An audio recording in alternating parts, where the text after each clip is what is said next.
Hey everyone, welcome back to my channel. Today I'm discussing my yearly top 5s. First category is my top 5 most viewed videos of this year. Coming in at number 5 was my I Spent a Week as a Girl video. That was a lot of fun looking back to it, spending time with Emily, getting a makeover, going out and about, and of course bikini on the beach. Number 4 was one of the shorts, Crossdresser in a polka dot dress. That was a part of my makeover I did with Tracy. That was a lot of fun. I'm surprised I didn't really like that polka dot as much as I think a lot of people did, but the video did really well. Number 3, and probably the proudest video of my year, was my cross-dressed at work video. People really liked that one, and it was a really good experience to be able to go into work dressed like this, wear a couple of different outfits. I always remember that the security guard came in halfway through me getting changed and was very shocked. Don't know what he was doing in the women's dressing room, but there we go. And finally, videos 2 and video 1 is the cross-dressed in blue video. This was actually 2 different videos of the same outfit. Again, I did with Tracy. 2 of the shorts. That is such a beautiful dress, and I look fabulous in it, I will say. And those were my most viewed videos of this year. Okay, next up, Spotify Wrapped, everybody's favourite time of the year. They have Spotify, my top 5 most listened artists. I like to think I have a bit of a varied musical taste, and this playlist sort of shows that. At number 5, Johnny Cash. Absolutely love him.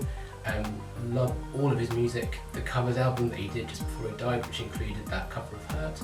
Fantastic. We'll listen to that endlessly. Emily and I agreed that it's probably one of the best covers of all time. Number 4, Flight of the Conchords. I unironically like their music. I went to see them in concert just before the pandemic, so that was 4 or 5 years ago now. That whole Live in London album that they made, some really great songs on there. Carol Brown, an absolute favourite, but also the one about the seagull is particularly funny. Number 3, now we see a bit more of a pattern developing. Number 3 is Blur. Really big Britpop fan. I really like Oasis and kind of all those Britpop bands too. But Blur this year I've listened to a lot of. I think Tender is one of my top listened to songs this year. Really great. Love them. Number 2, Green Day, but it's American Idiot era Green Day. It's not anything else really. I will listen to that album on repeat. It's the best concept album of all time, I think. And everything just goes so well together. And I kind of know every word to every song. It takes me back to when I was 16, so a really great thing. And finally, number 1, The Killers. Absolutely fantastic. It was great to see Brandon Flowers on stage with Elton John this year at Glastonbury. Their second album, Sam's Town, is probably my absolute favourite. It was released in 2006, I think, 2007, when I was travelling around Australia, so I listened to that, it takes me back to there. So we'll listen to that album again and again. But all of the stuff they've done, they've changed their sound in the last 15 years.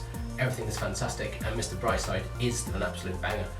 People are contrarian and say, oh no, it's not.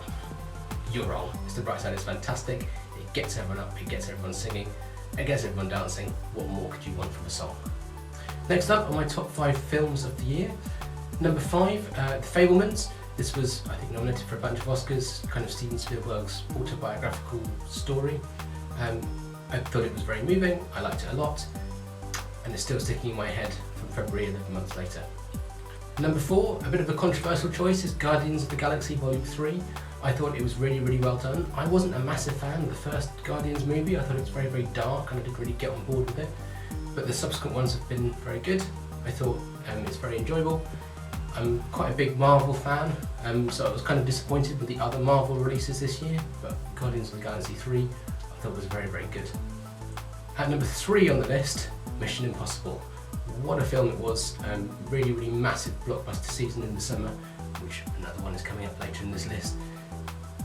That last scene when they're on the train carriage, incredible tension, and I'm really looking forward to the sequel when it comes out next year or the year after.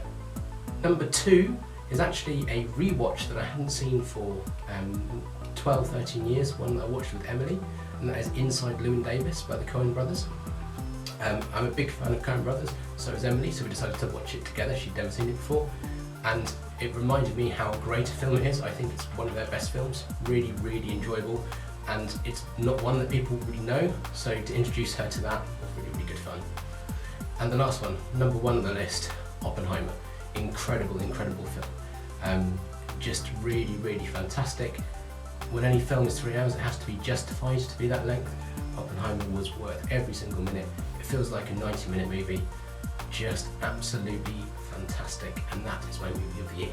And finally on my list, the top 5 outfits that I've bought this year. Number 5 is this glittery short mini dress. I haven't worn this one out yet, but I certainly am going to. I think it's really, really cute. It hugs my figure really, really nicely, and I think that it looks really, really fun. You can imagine dancing around in the club with this one on. Number 4 is this cute leopard print mini dress. I have worn this one out. I wore this one out for Halloween, where I had my whiskers and I was pretending to be a leopard. I really, really like this design. It's not massively yellow. It's not massively yellow, so it doesn't really wash me out, which is really, really nice. It's not hugely short either, especially as long as I'm not wearing my big boobs. It's not too bad at all. And it was really comfy and also surprisingly warm on that cold Leeds evening when we wore this one out. Number 3 is this really nice pink dress. I again have worn this one out to Pink Punters the first time I went there. I actually bought this one and this dress at the same time. And it's really, really nice. When I went for my makeover, I took it in preparation to get some photos. I didn't in the end. We called it the scrotum dress because it looks maybe a little bit weird, but it does fit really nicely. It covers everything up. It's really comfy, the material is really nice. And actually, I look good in pink, so this was a really good purchase, I think. Number 2 is this floor-length bridesmaid's dress. You'll recognise it when we went to hire the photo studio. I took this. When I went to see Patty earlier this year, I took this one. It's really difficult to get full-length pictures of me when I'm wearing it here, so I decided to take it out and be like, okay, time to get some really nice photos. It looks really good on the cleavage. It's really comfortable. It looks really classy. The material is really nice. And also, I find it difficult to buy bridesmaids dresses, prom dresses. As a guy, so this one being able to fit was really, really fabulous. And finally, dress number 1, well, it's this one. You've seen it so many times, I'm sure you're not that surprised. It's really, really nice, such a nice summer dress. I would be wearing it out all the time in the summer if I had boobs. I think wearing it out with a breastplate would be okay, but it would be a bit strange.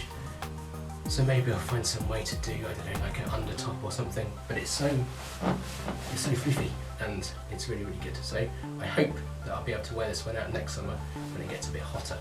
Okay guys, thanks so much for watching the video. Please comment below your top 5s of the year. I'd be interested to know about your music and film choices especially.